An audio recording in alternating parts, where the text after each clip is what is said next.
하나님은 아브라함을 부르시고 아브라함에게 이르시되 내가 내게 복을 주리라. 복을 주리라. 그 복은 육의 복도 되겠고 영의 복도 되겠고 그런 어쨌든 복을 주었습니다. 그래서 그리고 너는 복의 근원이 될지라. 그러니까 우리가 이 세상에서 이렇게 열심히 살다 보면 현실적인 그런 복을 받을 수가 있습니다. 현실적인 복을 받을 수 있는데 현실적인 복을 받는 그 사람이 예수 안에 있지 않다면 잘 사는 거는 잘 사는 거지만 주님이 원하는 거는 주님 안에서 복의 근원의 그 줄기에서 나오는 복을 받으라라고 주님은 말씀합니다. 그래 아브라함에게 준 복의 그 위에는 뭡니까? 복의 근원은 하나님이니까. 그래 하나님 안에서 복을 누려라 이렇게 말씀하시는 거죠. 그럼 하나님 없는 사람이 누리는 복, 그리고 하나님 안에 있는 사람이 누리는 그게 똑같은 복이라고 생각해버리면 뭐 교회를 다닐 이유가 없겠죠. 그래서 하나님은 복의 근원이십니다. 그 복의 근원 되시는 하나님이 아브라함에게 또 이 복을 줬습니다. 그래서 하나님 안에서 누리는 복, 그 복을 우리로 하여금 갖도록 그렇게 하고 계시는 겁니다. 땅의 모든 족속들이 너를 인하여 그래. 땅의 모든 족속들이 너를 인하여 그래. 내가 준 그 복의 근원인 나로 말미암은 그 복, 너를 인하여 복을 얻을 것이라. 이렇게 창세기 12장 1절에서 3절에서 그렇게 말씀하고 계십니다. 아브라함은 하나님의 말씀에 순종하여 하나님이 지시하시는 땅은 그 당시 지시하시는 땅은 가나안이었습니다. 그렇죠? 가나안이었는데 그 땅 갈 바를 알지 못하고 갔다. 가나안, 지금 우리는 가나안이라고 그러지만 그 당시 아브라함에게 하나님 말씀하시는 그 가나안은 어떻게 뭐 이런 저런 설명이 없었으니까 알지 못하고 나아갔다. 라고 말씀하고 있습니다. 아브라함 하나님께로부터 아브라함 하나님으로부터 택하심을 입어 하나님이 주시는 많은 복을 받았고 백세의 약속의 아들 이삭을 받았으며 하나님으로부터 메시아의 언약을 받아 하나님께서 이 땅에 오시는 믿음의 통로를 만들어 믿음의 조상 아브라함이 되었다. 이런 말입니다. 아브라함은 어떻게 이렇게 큰 복을 받고 위대한 인물이 될 수 있었는가? 여러분 생각에는 아브라함이 특별한 사람이기 때문에 그렇게 생각합니다. 그러나 그렇지 않다라는 것은 여러분 너무 잘 아실 겁니다. 아브라함은 하나님으로부터 큰 복을 받아 타국에서 큰 부자가 되었고 380명의 가정 병사를 거느렸고 굉장히 많은 병사를 거느린 겁니다. 어느 나라를 칠 수 있을 만한 그런 힘이죠. 아브라함은 100세의 아들을 얻었고 메시아의 약속을 하나님으로부터 받아서 믿음의 조상이 되는 파격적인 복을 하나님으로부터 받았다. 아브라함이 이런 복을 받을 수 있었던 것은 왜이냐? 왜 이런 복을 주셨느냐?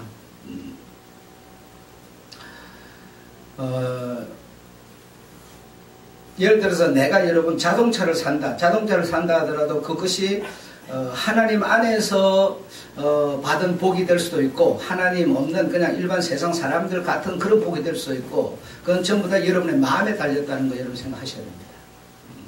현실적인 것은 똑같습니다. 자동차를 사는 거니까 그렇죠?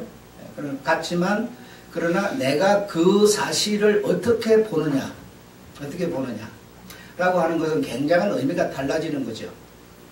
여러분이 한 달 나가서 일을 하시면 뭘 얻을 수 있어요? 수입을 얻을 수 있고 수입을 어쨌든 금액은 얼마를 떠나서 어쨌든 이 수입을 얻을 수 있습니다. 수입을 얻을 수 있는데 그 수입이 하나님 안에서 하나님으로 말미암아 발생되어서 나에게 오는 거라고 생각 안 하는 사람은 그 사람 하나님이 없는 사람입니다.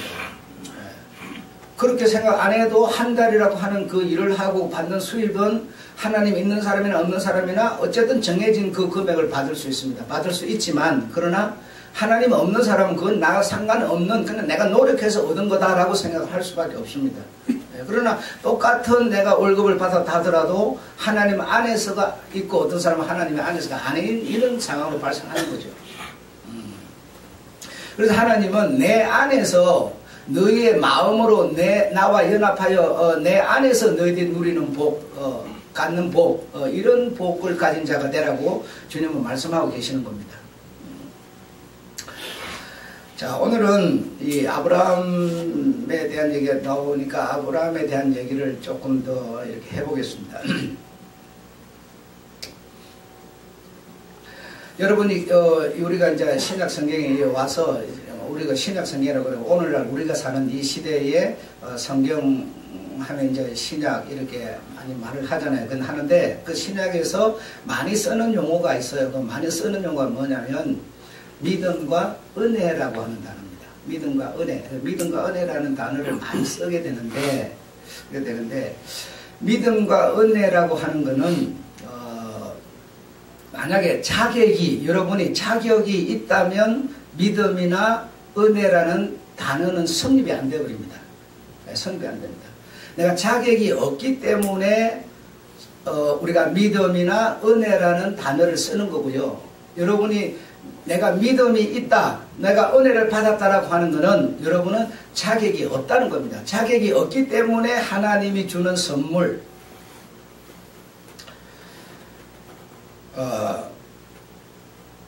어제 청소 당번이 청소를 너무 안 했구나. 얘 너무 먼지가 많아요.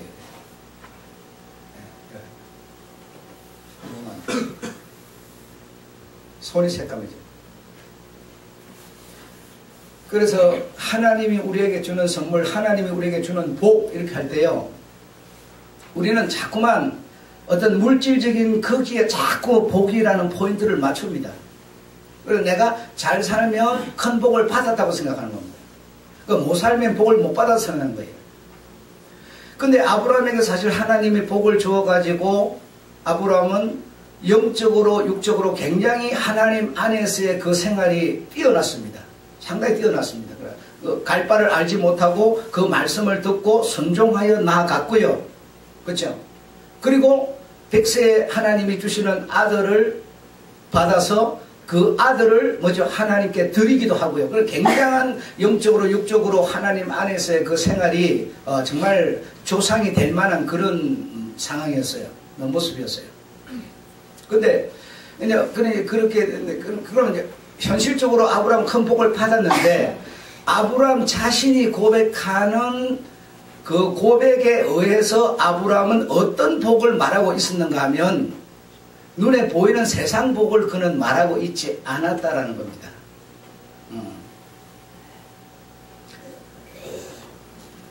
그건 사실 가나안으로 가가지고 거기서 틀을 잡고 가병도 거느리고 어쨌든 살림도 굉장히 늘어났고 굉장히 어떤 부자였어요. 그렇죠? 부자였는데 아브라함의 고백을 보면 나는 이 세상에 대하여 나그네다라고 그는 고백을 합니다. 그러니까 그래 우리가 지금 자꾸 복 그러면 자꾸 눈에 보이는 현실적인 이걸 자꾸 생각하는데 진짜 복을 받았던 아브라함은 믿음이라고 하는 것으로 내가 어떤 자격이 있어서가 아니라 하나님이 어느 날 나를 부르시고 말입니다. 부르시고 준 그 복은 눈에 보이는 복이 아닌 것을 그는 설명하고 있습니다.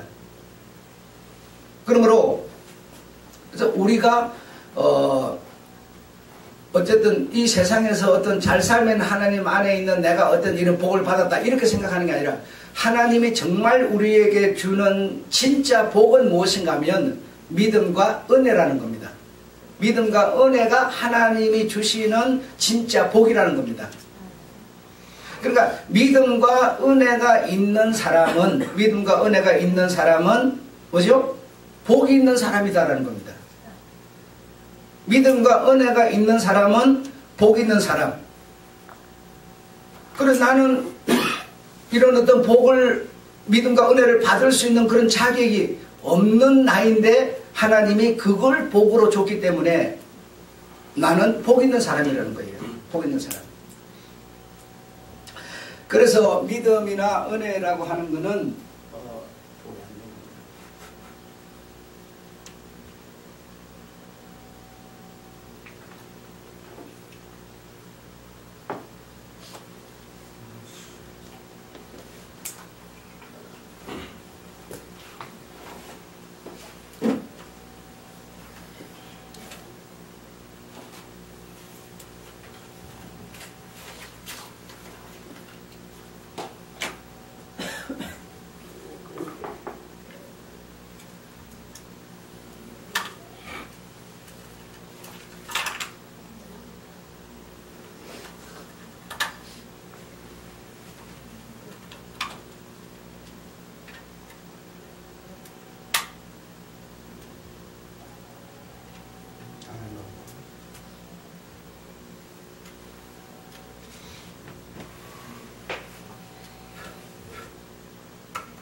그래서 여러분에게 믿음과 은혜가 있다라고 여러분이 고백하고 아멘 한다면 여러분 복이 있는 사람입니다. 복이 있는 사람이고 하나님의 선물을 받은 사람이다라는 것을 여러분이 믿으시기 바랍니다.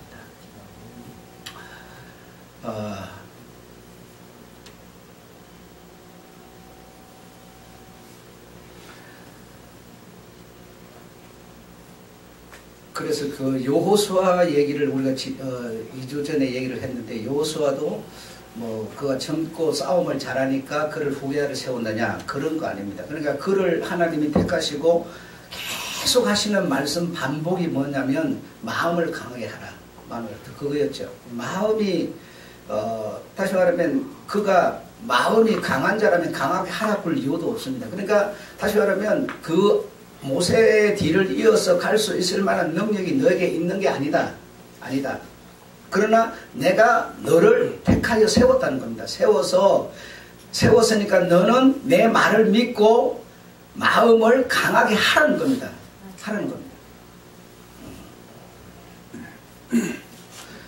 아브라함도 그러니까 어떤 뭐 특별히 뛰어난 그런 복을 받을 수 있는 그런 사람이냐 하면 그것도 아니라는, 여러분 이제 앞으로 계속 얘기를 듣겠습니다만은 그가 우리와 다를 바 없는 그런 사람이었습니다. 그냥 뭐 우상의 집안에 태어나서 그냥 우상을 만들고 뭐 그래서 그거 팔아갖고 뭐 생계 유지하고 전혀 뭐 뛰어난 사람이 아니었습니다. 근데 어느 날 하나님이 그를 부르셔서 내가 너에게 복을 주겠다라고 말씀하시니 아브라함에게 나타난 반응이 하나님의 말씀을 믿고 이래 됐어요. 믿고.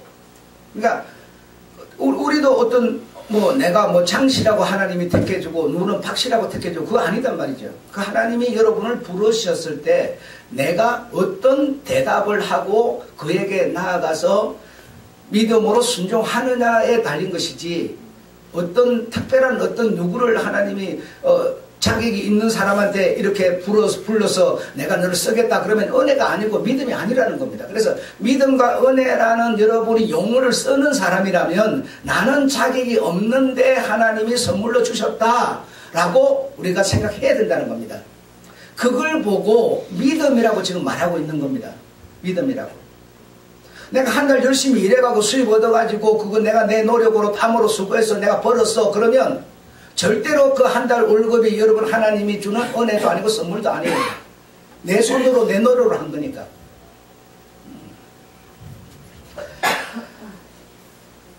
그래서 자격 없는 우리에게 하나님이 믿음을 또 은혜를 주셨습니다. 그래서 우리가 할 일은 아브라함 같아야 되고 여호수아 같아야 되고 뭡니까? 뭘 했어요? 그들이 믿음으로 순종하였다라는 겁니다. 그게 우리들이 할 일이죠. 다른 거 없습니다, 여러분. 자, 광야에서 외치는 자의 소리 하면 여러분 누구시죠? 광야에서 외치는 자의 소리가 누구죠? 예, 세례 요한이죠. 세례 요한입니다. 마태복음 3장 4절 5절에 세례 요한인데요. 그래 그리스도 예수의 길을 예비하는 자, 뭐라고 외쳤느냐? 예수 그리스도의 길을 예비하는 외침을 외쳤다 이겁니다. 그래 뭐라고 외쳤느냐? 예수 그리스도의 길을 예비하는 광야에서 외치는 자의 소리, 세례 요한의 소리가 외쳤는데 뭐라고 외쳤는가 하면 여러분 잘 아실 거예요. 그의 오시는 길을 평탄케 하라 그랬어요. 그렇죠? 그의 오시는 길이 누구인가 하면 예수 그리스도예요. 그렇죠? 예수 그리스도의 오시는 길을 평탄케 하라. 누가? 세례 요한이 그렇게 외쳤어요. 세례 요한이. 그가 와서 마음 놓고 그의 일을 하도록 해라 이러면, 그가 와서 그의 일을 마음 놓고 할 수 있도록 해라. 그가 와서 그의 일을 마음 놓고 할 수 있으려면 골짜기가 메워져야 된다. 그리고 높은 것은 낮아져서 평지가 돼야 된다. 그렇게 말했어요. 그렇죠? 골짜기는 메워지고 높은 산은 낮아지고 굳은 길은, 9번 이렇게 휘청이처럼 굽어 있는 길은 고다지고, 높은 것은 낮아지고, 낮은 것은 높아지고, 이렇게 막 꼬불꼬불한 이거는 딱 고다지고. 험한 길은 평탄케 하라. 이렇게 외쳤는데요. 이게 무슨 말일 것 같습니까? 이게 무슨 말이에요? 무슨 높은 산이 오는데, 주님이 오는데 높은 산은 뭐 힘이 없어서 그거 못 올라가서 그걸 깎아 뭉개라. 뭐 얕은 데는 또 뭐 이렇게 오다가 뭐 빠질까 싶으니까 뭐 메워갖고 평기를 만들어라. 이런 뜻이겠습니까? 그럼 뭘까요, 이 말이? 세례요한이 지금 외치고 있는 이 말의 중심 내용은 뭐겠습니까? 그러니까요, 여러분이 이걸 지금 제가 앞에 세례 외치는 자의 소리, 세례요한 하면서 얘기하니까 여러분 다 알아요, 다 아는데요. 그가 외친 소리는 예수 그리스도의 오는 길을 예비하는 건데, 외친 소리는 요런 거다. 다 여러분이 아시거든요. 근데 이것이 뭘 말하고 있는지는 생각 안 하는 거예요. 이것이 과연 뭘 말하고 있는 거냐? 여러분의 마음을 말하고 있습니다. 여러분, 길이 이렇게 꼬불땅한 이 길에 우리가 뭐죠? 살아오는 과정, 뭐 그냥 뭐 어떤 내가 이렇게 어렵게 자라고, 어릴 때 외롭게 자라고, 아버지한테 우리가 핍박받으면서 자라고 이러다 보니까 우리 마음이요, 뱅뱅 꼬여 있어요. 마음이 이렇게 막 꼬부랑꼬부랑 꼬여 있어가고요, 남의 말을 듣기를 싫어하는 거예요. 막 부담된다고 그러고 싫다고 그러고 막 그냥 뭐든 지 말만 하려고 그러고 막 이러는 거예요. 이게 뭐예요? 꼬불탕거리면서 막 휘어있는 길이에요. 내 마음이 그렇다는 거예요. 그런 사람의 마음은 뭐예요? 그가 와서 복음을 외치면 들을 수 있는 고든 길이 돼야 된다는 겁니다. 고든 길이.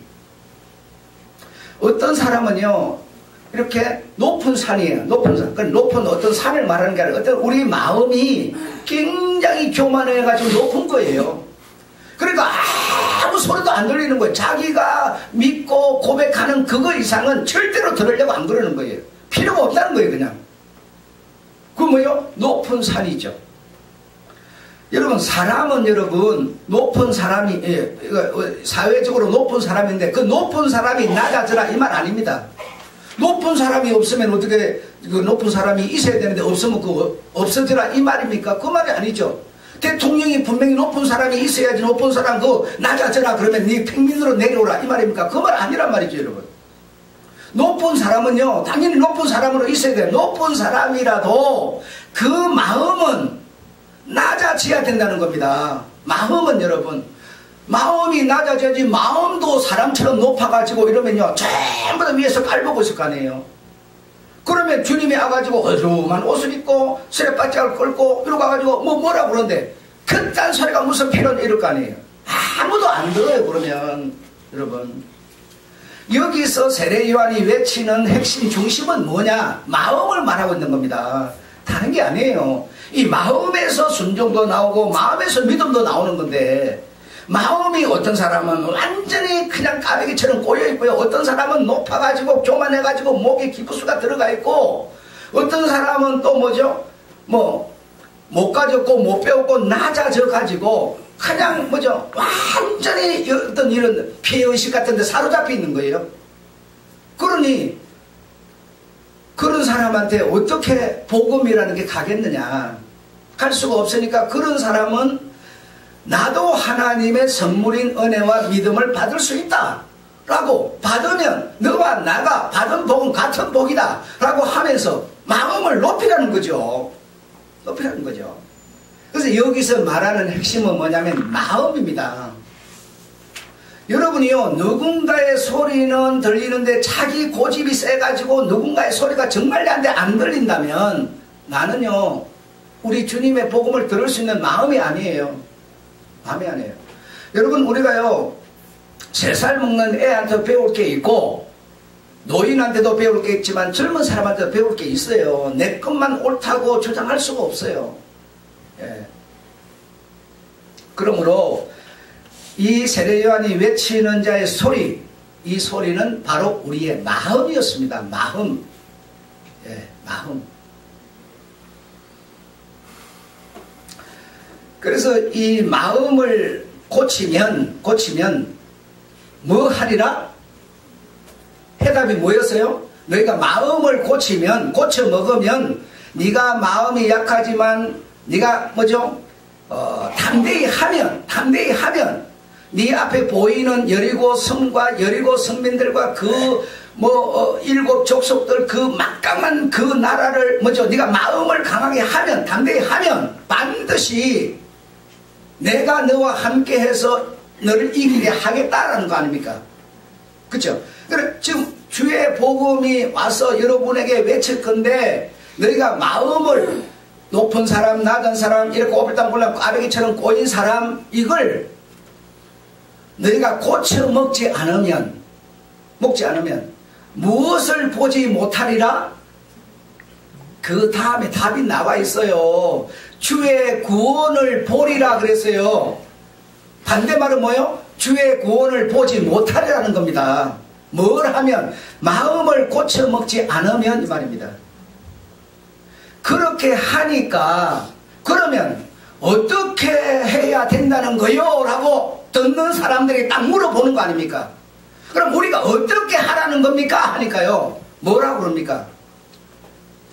두부로 가진 사람은 없는 사람에게 나눠줘라. 너 부자지 않느냐? 부자니까 부가 없어갖고 굶는 사람이 있으면 그 사람에게 나눠줘라.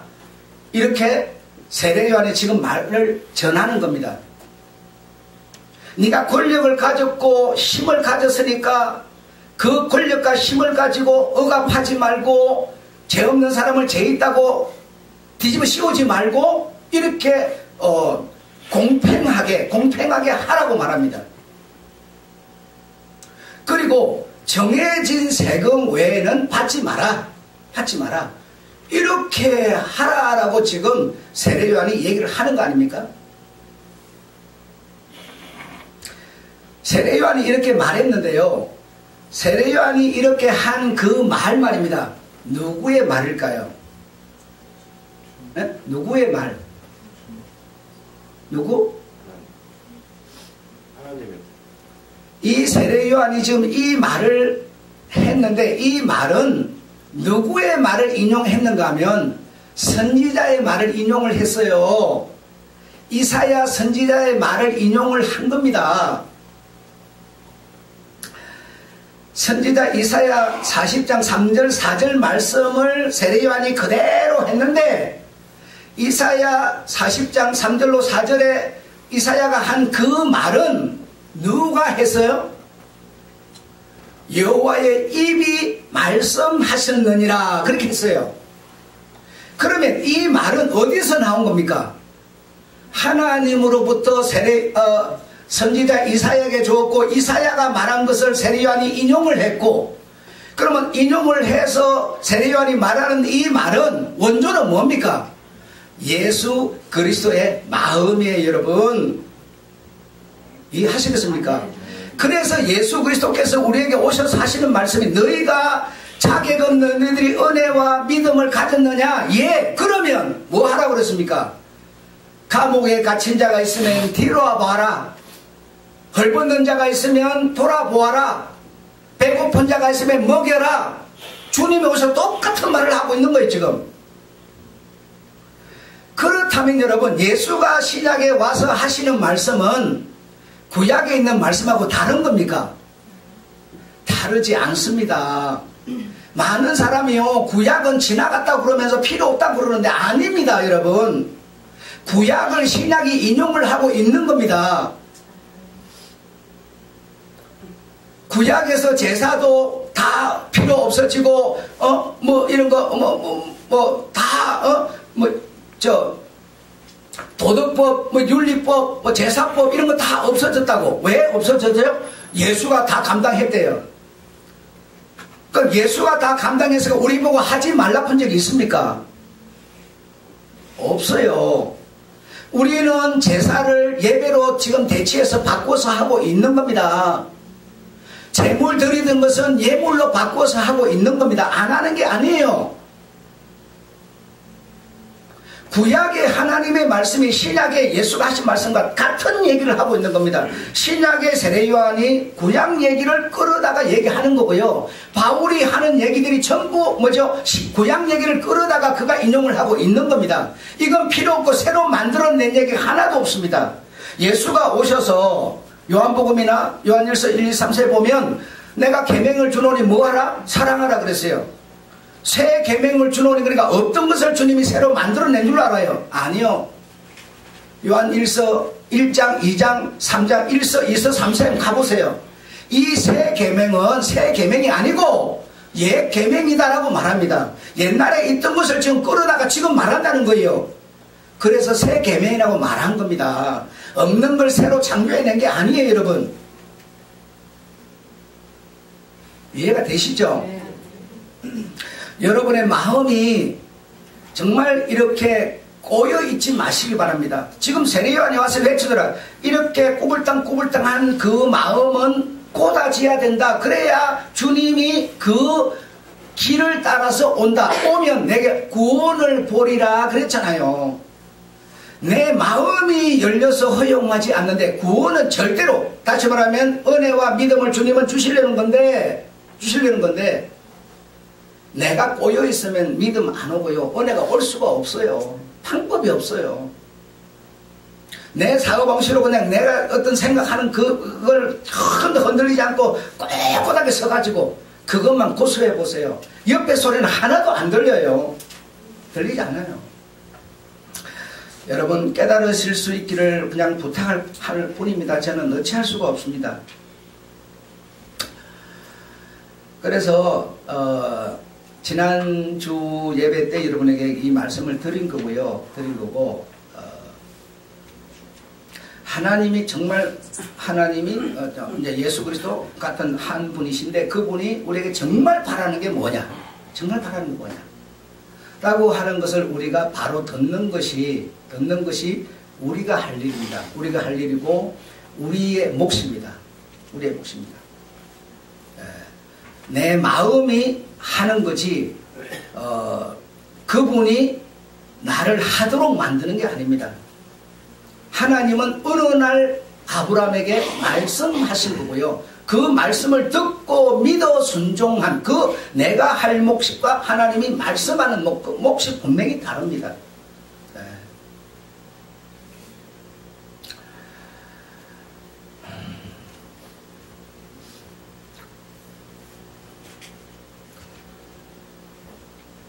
아브라함은 이런 복을 받은 것이 아브라함이라고 하는 그 이름 때문도 아니고 그가 제사를 잘 지내서도 아니고 그의 마음 때문이었습니다. 마음.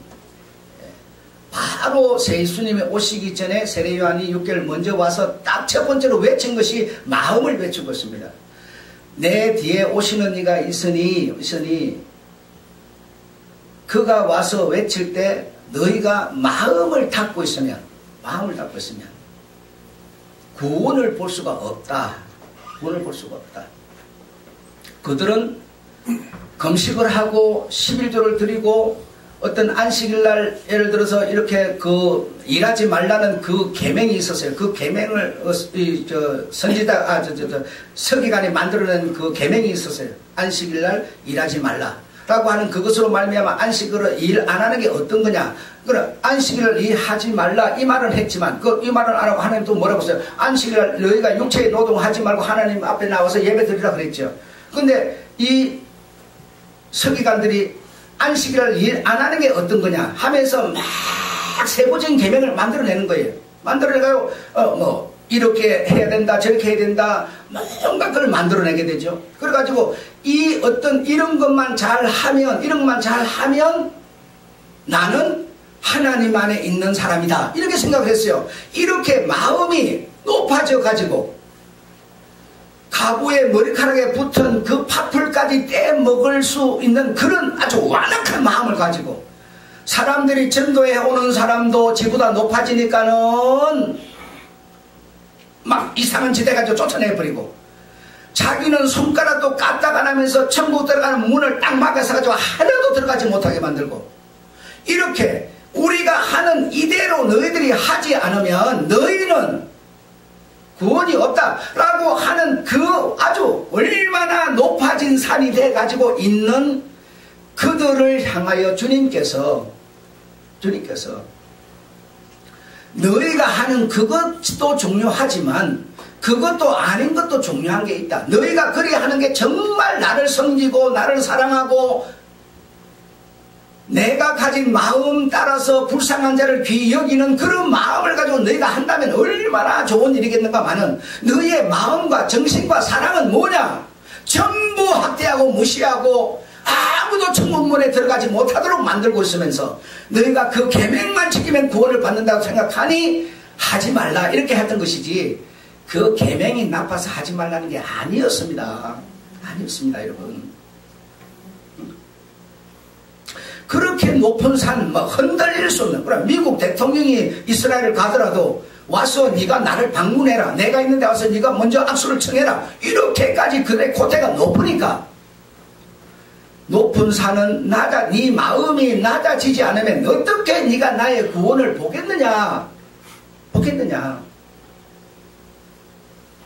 아무쪼록 여러분, 이 세례요한이 외치는 소리는 바로 이사야가 외친 소리고, 이사야가 외친 소리는 여호와의 입이 말씀한 것이고, 그래서 이 말씀은, 이 마음에 대한 말씀은 오늘날 우리에게 누가 하는 말씀이다? 하나님이 하시는 말씀, 예수 그리스도가 하시는 말씀이다라는 겁니다. 그러므로 마음을 여러분 순하게 하시고요, 교만하지 마시고요, 나도 내 생각도 중요하지만 저 사람의 생각도 좀 이렇게 인정하고 받아들이시고요. 여러분, 우리 마음은 여러분 내가 관리하지 내가 아니고 어떻게 아무도 할 수가 없어요. 주님이 도적이라서, 주님이 강도라서 팍 여러분의 마음속에 들어가가지고 막 휘어잡아뜨리고 막 엎을뜨리고 막 이리도 안 해요. 이 마음의 주인은요, 나밖에 할 수가 없어요. 그래서 내 마음이 높으면 낮추고 낮으면 높이고 팍 꼬였으면 좀 바르고 해서 그 마음이 주의 말씀, 복음을 들으면 네가 구원을 보리라 라고 지금 말씀하시는 겁니다. 기도하겠습니다. 하나님 우리 아버지,